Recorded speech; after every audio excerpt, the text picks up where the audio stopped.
Hey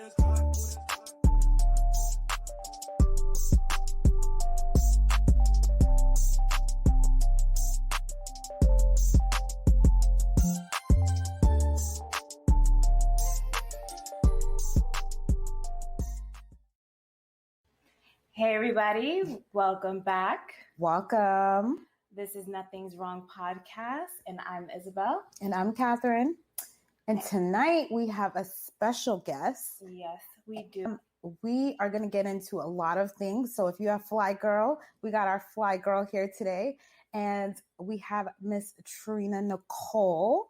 We're so excited to have her. So make sure you guys are liking this because we're excited, and she's going to, definitely keep us updated on a lot of things that you may not even know about in regards to health-wise. So, and as well as being a fly girl and doing fly girl things. Yes, and shout out to Tone Deaf, TDR Network. You can also catch us on there. He actually helped us set this up with Trina, so we're excited. Mm-hmm. So if you want to listen to other podcasts that's similar to us, definitely check out TDR Network. And I think that it's important for us to keep on having these conversations. Yeah. If you were with us last week, right, you know that we had a great conversation with Jackie, mm-hmm, and just talking about the woman's journey and what we all go through to live our dreams and do the things that we want to do. So yeah, Trina Nicole is back in here. Let's see if we can get this together. Yeah, I can hear y'all now.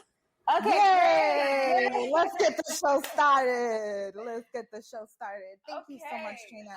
So do you want to introduce yourself to the people that are in the chat? Right? Well, anybody who's in here. Yes. Well, first of all, hey, Fly Girls. Hey, girl. So I didn't hear the intro, but my name is Trina Nicole, aka Fly Girl with Fibro, and I am just on a mission to help people as I'm on my own healing journey. I'm hoping to take other people along with me. I'm an author, blogger, podcaster, speaker, mom, a little bit of everything. That's awesome. Jack of all trades, queen of all trades. Queen of all trades. There you go. All right. And we're the ones who can usually do all of that because women are the best multitaskers. Right. 100%. But yeah. Okay, let's hear it. Here's the thing about that.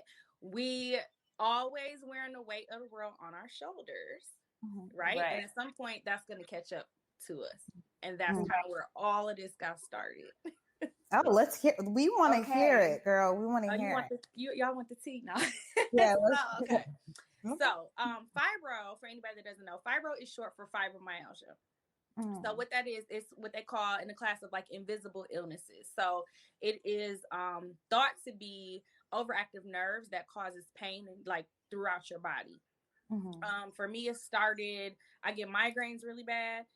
It started like with this back pain, and sometimes it's my hands, my joints, just everything hurting. And nobody could really pinpoint or tell me like, why is my body hurting? Like what is causing this? They tested me for arthritis, rheumatoid arthritis, all these inflammatory diseases. Everything is coming back negative. So then finally, after like meeting with a few doctors and a physical therapist, and they finally narrowed it down to, okay, we think that you have fibromyalgia. So, I'm trying to figure out, I'm like, okay, so what is this? Is it curable? Like, how do you develop it? Is it genetic? Like, where does this even come from? I've never heard of this before.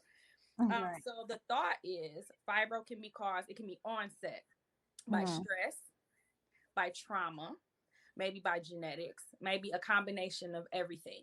So when I really sat with that, I'm like, oh, okay. Like at this point, I'm 29, 30 years old. I'm, and I'm I have 3 boys, and I'm like, okay, I can't just be down for the count. Like, right. But, like I said before, wearing all that weight of the world on, I got to be mom. I got to be, a corporate employee. I got to be, get them everything that they need. Sister, friend, auntie, best friend, all these titles and everything that we wear. So all of this is always on me. But when does Trina have time to take care of Trina? Right. So, really, a lot of my platform is self-care and self-love. Like you'll hear me talk about that all the time, because how I see it is, well, maybe had I learned these things, or had I learned what self-care and self-love really looks like, I wouldn't be at that time 30, now 36 years old in chronic pain. Right. So that's really kind of where all got started, me just trying to figure out how to live with this. And then, just to educate others. And I always say, like, my mission, I feel like I'm here to educate, empower, and enlighten others.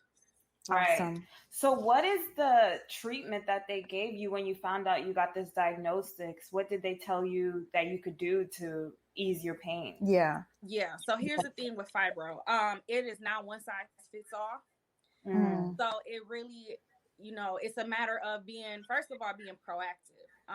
The thing is, and I don't know how familiar you or your watchers or your listeners, but there's definitely like health disparities when it comes to particularly Black women, right? Because our pain isn't always believed. Why? Because everybody thinks that we can take on everything. Right. And girl, you shouldn't be in no pain. Like, suck it up. You got to keep going. And partly that's on us too. You know, kind of feeding into that stigma. But, like I said, being proactive, there's medications on the market. I've pretty much tried everything. I didn't like the side effects. I'm like, I don't like how this makes me feel every day. Like, I got to the point, and I told my doctor, I said, I think I'm at the point of, I'm not really trying to prevent the pain. I'm going to handle it as it comes, because the medications were just that bad. Right. So there's really no one set treatment plan. And I talk about that all the time. It's really kind of on us to figure out, okay, what's triggering me? What's sending me into what they call a flare up. So how I describe my flare ups is, the feeling of like you're coming down with the flu, like how your body, you're just like drained and like achy. And I'm like, okay. So that's how, for me, that's my body's way of like, girl, it's time to sit down somewhere. Yeah. Okay. So that's how the trigger comes out. It comes out and just your body will give you that alert, and then you're like, time to decompress, time to you're doing too much. That's, to me, my inner voice, she kind of ratchet. Like, girl, it's time to sit down somewhere. Right. We have Tone Deaf in here. He says, my favorite fly girls. Hey. Tone Deaf. Thanks for setting us up. We're so excited. We have Ibrahim here. You ladies look amazing. Oh, thank you. Shireen here, watching from Boston. Hey, Boston. Thank you guys. Yeah. So, did you want to say something? Sorry, I just wanted to show. No, I think so. You finding all of this information out, and what are some like techniques that you use? I know that you're saying that you tell yourself to calm down. You have that in your head, but is there any specific diet that you're doing or? Yep. So, one thing that let's say somebody that's newly diagnosed with this, you have to really figure out your triggers as far as, they do think that sugar, like all that artificial sugar and processed foods, can play a factor. Your water intake, your sleep, all those kind of things that seem so like we should be monitoring that anyway, but it gets away from us, right? That's just like the hustle and bustle of life. So definitely me watching how much I have a sweet tooth, honey. I'm not gonna lie. Like, I love chocolate. Right? So, it's hard. Keeping that in check, like, okay, I can't be eating all this, processed foods, more fruits and vegetables. I mean, really like that simple basic stuff that we should be doing anyway, but it's kind of like I had to take it up a notch. So watching what I eat, what I drink, I pretty much don't really drink soda anymore. That was like, a big thing.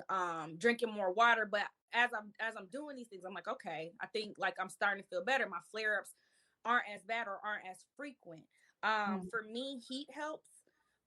So like I live in Wisconsin, sometimes it gets below 0. So I'm always like trying to stay out of the cold, and like I have a heated blanket, you know, just so it's like I said, it's definitely not one size fits all. It's all kind of like, what works best for each person, even taking like hot Epsom salt baths just to like relieve that muscle ache, and so it seems like you really like cultivated your own type of treatment. And like a couple weeks ago, we had a herbalist here, a holistic herbalist. Have you gone down that route towards alternative medicine?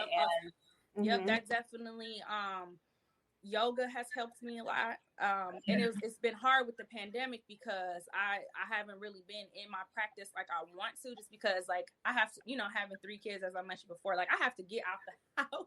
I can't believe you have 3 kids. You don't look like it a bit. Like you look like you're in your 18, turning 21 looking. Thank you. Beautiful. Yes, my oldest baby is about to graduate high school. Oh, wow. He's going to be 18 soon. That is amazing. We're going to go into that. Like, you know, if you're open to talking about like your children and like your love life or whatever is going on. Come on. So, I'm okay, girl. So going through all of that, I do want to kind of touch on this. I know it's like, okay, it's about health, but I do care about that part. 100%. And so is this like something that happens because all of the things is that like triggers it of what you said seems like common in most people's lives. And even like you said, even in Black women's lives, because we feel as though that's what we have to do. Is it like more common in Black women or Black? It's very common in Black women, and this is more common than people even think. It's because a lot of us don't talk about it, right? Because when you look at me, you look like people like, girl, ain't nothing wrong with you. There can't be nothing wrong with you, right? So it's like the stigma of what illness is supposed to look like. So I think it's easier for a lot of us to just suffer through, deal with it, because we're not believed sometimes. I know even, you know, when this first all happened, like people was like, girl, like, what are you talking about? Ain't nothing wrong with you. You be all right. Suck it up. Be a soldier. You know, it's like, no, it's something going on here. So it actually inflicts 3 million people plus in the US alone. And a lot of them in my experience, and it might just be because of the type of events and speaking engagements. I have like a lot of Black women followers. So to me, it does seem like, you know, there is a lot of us in particular that is suffering from this, but we suffer in silence. And that's partly why this even got started too, like me writing my book and coming up with this brand, because I'm like, I don't want us to have to suffer in silence. And I want my sisters in particular to know that it's okay to not be okay, but we have to take care of ourselves, because who else is going to do it? Exactly. That's beautiful. I'm happy that you're actually, you know, you took the time to check that out and understand what's going on so that you can be able to, you know, help other women who are going through this, and even women who didn't even know that this may exist, because I didn't know anything about it prior to hearing it from you, actually. And like Isabel said, it seems like a common thing that women may have. Like sometimes they'll have headaches, and you know, but it's kind of often where they're like, but it's not often, but it is kind of like, and they kind of skip through it. Like there's like a mental part in their head that says, oh, okay, I'm gonna be okay, and then next week here it comes again. And so so when I was saying like with this diagnosis, it's not one size fits all, because even the symptoms that accompany it. So for me, it's migraines. It's you know, I'm gonna keep it real, dealing with high functioning depression. So there's like other symptoms, but I think we don't link it all together. We treat it as, okay, I get migraines, I deal with depression, I deal with this, not knowing like, oh, all of this is somehow interrelated. So when you got to the idea of writing the book, what did you want to convey in that? And what message were you really in the beginning before writing it? Did you even have this idea? So that's the funny thing. Like, so I've always been a writer, but I'm more of a fictional writer, like, you know, poetry and short stories and things like that. So I never thought about writing a book kind of about my life. But as I was saying before, when I really sat with what stress looked like for me, what childhood trauma looks like for me, and starting to put all those things together, you know, I started journaling, and actually my journaling led to, you know, me writing this book. But as I was saying before, like with the depression and our mental health. So what I feel like my personal definition of fibro, I think that is all of our pain, trauma, secrets, all of those things that we don't talk about, we don't share, we don't go to therapy because, you know, there's a stigma in our community about that. So we bottle all that up, right? Hold it and push through life. Some point it's got to come out somehow. Right. So for me, like, I think it started slowing me down, because it's like, okay, girl, you got to deal with this. So what's going to happen is my body going to start shutting down, and it's going to start coming out in this physical pain that I'm feeling every day. But once I started, when we were talking about before, like, what does my treatment plan look like? My treatment plan also includes seeing my therapist, because I need to address this emotional pain, this trauma that I've dealt with, you know, the stress of just, I mean, even just think about what we went through with this pandemic. Like, right. You know, like that would be really hard to just even on top of all that you're going through. And it's like, and then the pressures of what's going to happen next, and everybody's panicking. Right.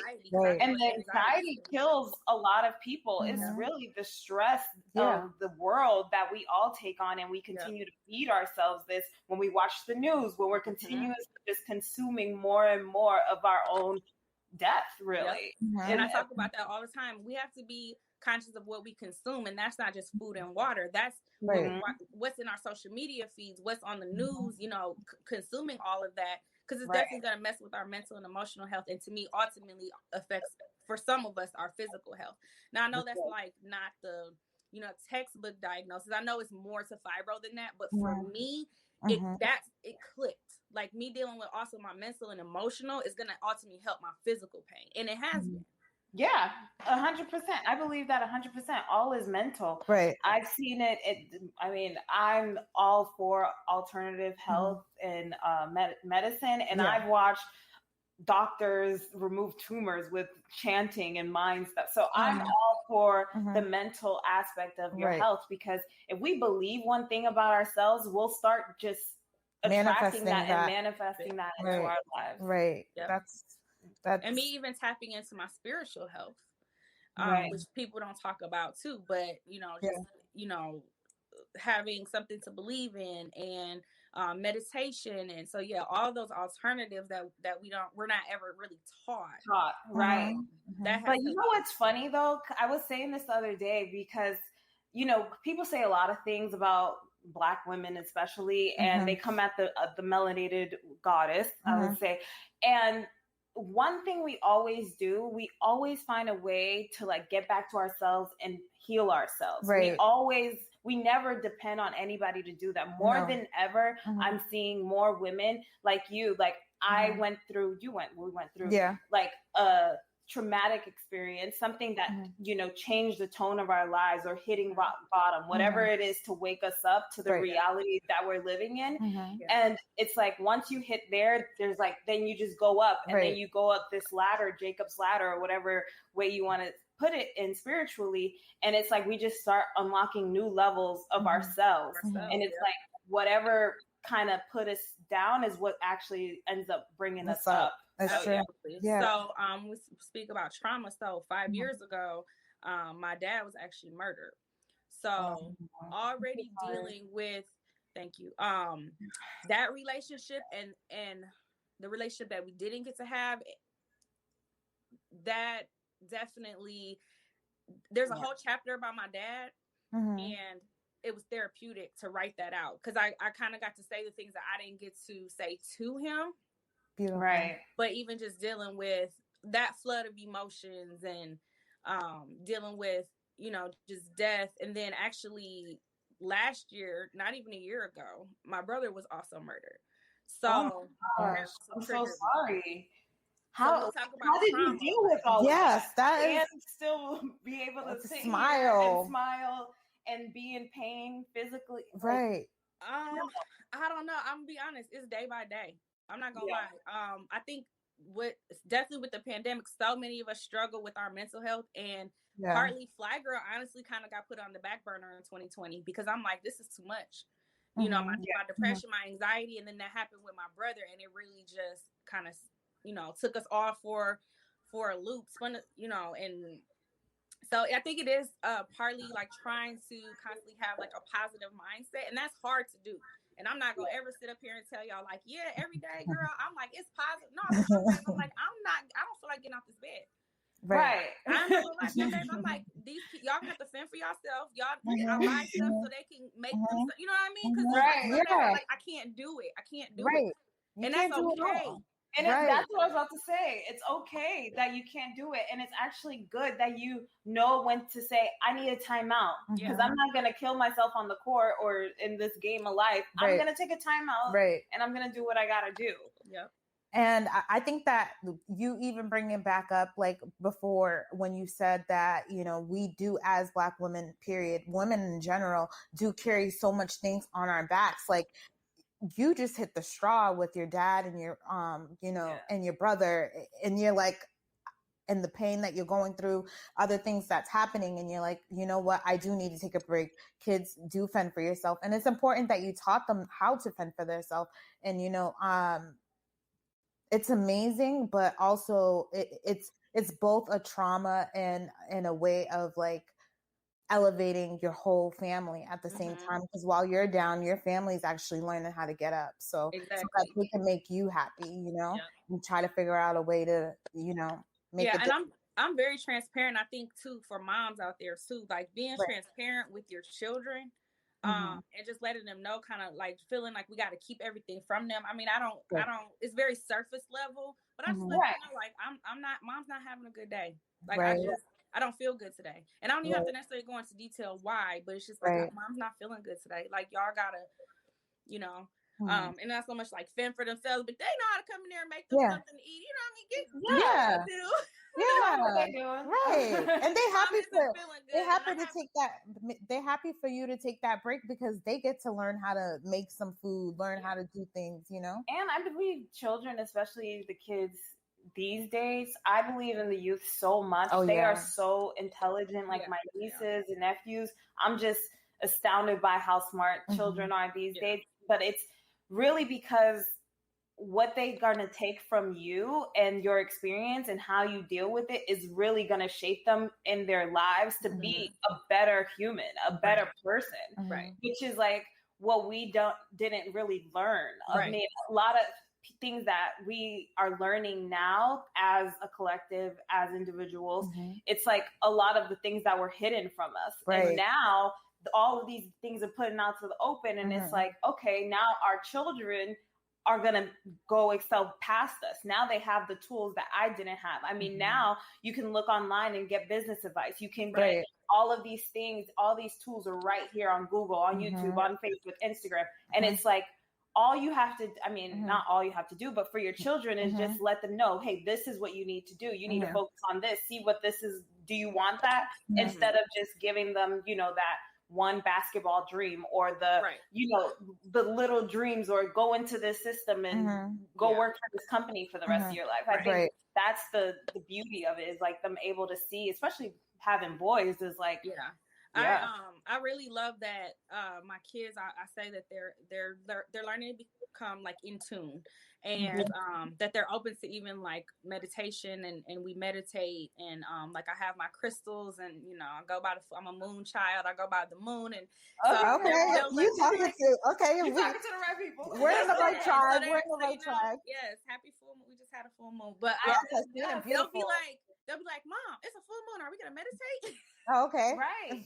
Because like we gotta do our children. Because that's the beautiful part, is because we were talking about this, because we don't eat meat. Yeah. And her daughter, I'm all telling your business. She doesn't eat meat either, or whatever. But I was just saying, like, you can literally train your children to do whatever you see fit, but like they won't know the difference if your child never had meat or isn't used to doing that, and they only know fruits and vegetables and healthy types of foods. What are they really going to think they're missing? What are they really going to think, other than this is what you say? So it's like, oh, they're going to grow up knowing I meditate. Okay, I need to take my breaths. I need to, take my time. I need to do some journaling. I need to get one with myself. They're going to know that, instead of like it being foreign and then they have to learn it, which is nothing wrong with that either. But so what's so funny, like my oldest son, he's out there. I mean, he's going to be 18 soon. So like, dating and girls and all that.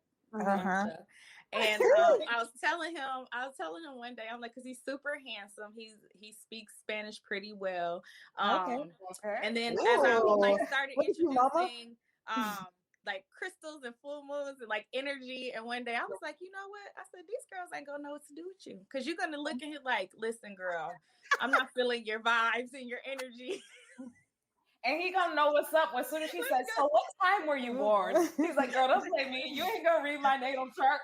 He was like, no, Mom. I said, but I mean, you know how to read energy. Like, And I'm sure he's a gentleman, right? You trained him to be a gentleman. That's good.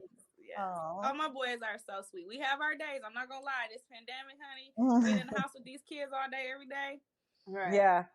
I know. But we getting through it. No, I know how you feel, girl. So, like, let's kind of shift it a little bit. Well, still on the same topic. So, dealing with all of that, do you have a guy in your life? Are you dating somebody that? No. I was like, how you gonna deal with that stress? Girl.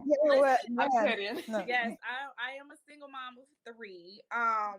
Dating is for the birds, honey. I've tried. What? You're still young. Beautiful, gorgeous. Girl. We got a line of men waiting for you outside. No, but see, here's the thing about that. When I try to like manifest and write down and say what exactly I want, where I messed up, I don't say I need someone that is healed and whole. A lot of these men are broken and they have healing work to do. And then they project that onto us. So, and we ain't, and you don't got time for that. I don't have time. I can't be healing myself and heal you too, honey. Right. Like, no. And it's okay to already healed. Yeah, and it's okay to come to a situation where if you both recognize, okay, we still got healing work to do, and it's even something that we might be able to work on together. The problem that I've encountered is like these men don't even want to acknowledge that they have healing work, but then it comes up, in conversations, and I'm just like, he's right, a therapist. Right. Childhood. But with people like that, I literally would just be like, oh, okay, what can I learn from you? Because I clearly can't go anything further with you. There's a reason why you're attracted in my life. So what's your story? What can I learn? Or what advice could I give you? Because sometimes it's just like, you're going to be like, oh, okay. Like you said, like, no, it's not going to work. And it's like, that's, I think, healthy for you to even say that, because some women will still just entertain. Because they're lonely. No. Like, I got my kids for that. Me involving in my own healing and recognizing like what it is that I need, want, and desire for my life, and knowing that it's okay for me to have that and not have to settle. Like, we don't ever have to settle. And I think, again, particularly as Black women, we do that. And we don't have to. We don't have to settle. We definitely don't talk about settling. No.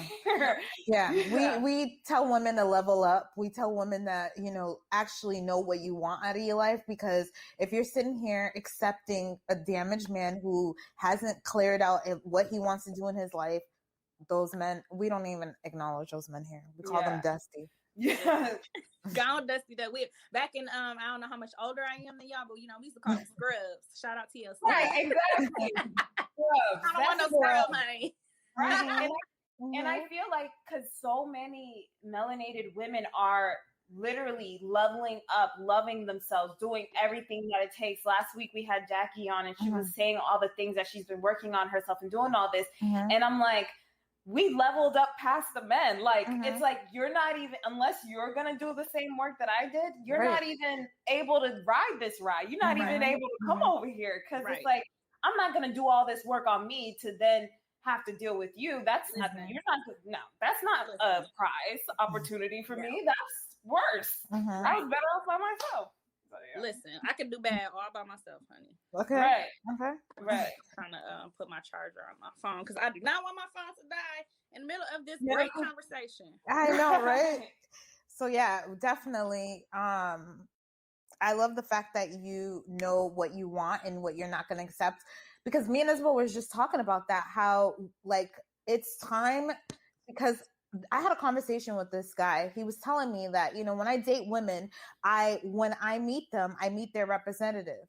And then, a few months go by, then I'll actually end up meeting, the woman who they actually are. And then me and Isabel was like, why bring a representative? Just be yourself. And it's no longer time for women to accept or tolerate men who's entitled and that feel like, okay, this is how it's gonna. This is how it's going to be. Are you this? Oh, I don't do. He doesn't do this. He don't do that. And a woman's holding back what she doesn't do because he don't do this and he don't do that. Right. Yeah. I don't think that we should be doing that in this world. No, we definitely shouldn't be doing that. Yeah. No, I agree. Sorry, I'm trying to just fix No, I get it. That's cool. Yeah. But like you said, like that entitlement is like, I think that is the issues. And I don't want to say like, what you're going through is partially the men's fault, but I do think because a lot of the men, especially the melanated men that are supposed to take on a lot of the roles that us women just take on fully, it's like these guys are not playing their roles, and now we have to play their role and our role. And then we end up in situations where it's like, now we're unhealthy. Now we're breaking down. Now we're in pain. And it's like, because you didn't do your role. You didn't fulfill your role. And that's, I think. And then he walks away. And while you're going through all these things, in the beginning, he enjoyed you. He loved everything that was going on. And then as you are, taking all these roles and then feeling the mental aspect of everything and the internal pain that's happening that we're not acknowledging. And then he sees all of a sudden like, oh, you're getting overweight. You're not too cute to me. I'm going to go see this other woman. And then all this entire like, excuse me? Like, I don't know where we go. So, I mean, me being 36, I'm like, okay, I'm closer to 40 than 30 now. Yeah. And I made a lot of mistakes in, I mean, I'm be transparent. Like when you read my book, I do talk about the relationship with my kid's father, and that was on and off for 18 years. I mean, we have an 18-year-old. Yeah. On and off. And it was a lot. And, but I try not to live with regrets, but I learned a lot. And I'm like, you know what? And if his purpose and his season in my life was for me to learn those things, I may have, because this is the thing, the universe going to keep sending you the same lesson over and over and over until you finally get it. And it took me a while. And 3 kids. It's like, I finally get it. But I finally, I'm like, okay, girl, no, this is not what we're supposed to be doing. Right. That stress and that, it's like, everybody got to bump their head and learn their lessons. But I mean, I learned a lot, and I accepted that if his purpose in my life was to give me these beautiful boys, hey, that's what it was. Right. We take the lessons and we keep it moving. Right. That's all you can do. And I really like, I don't know who said this, but it was like, when you look at your life as experiences, then you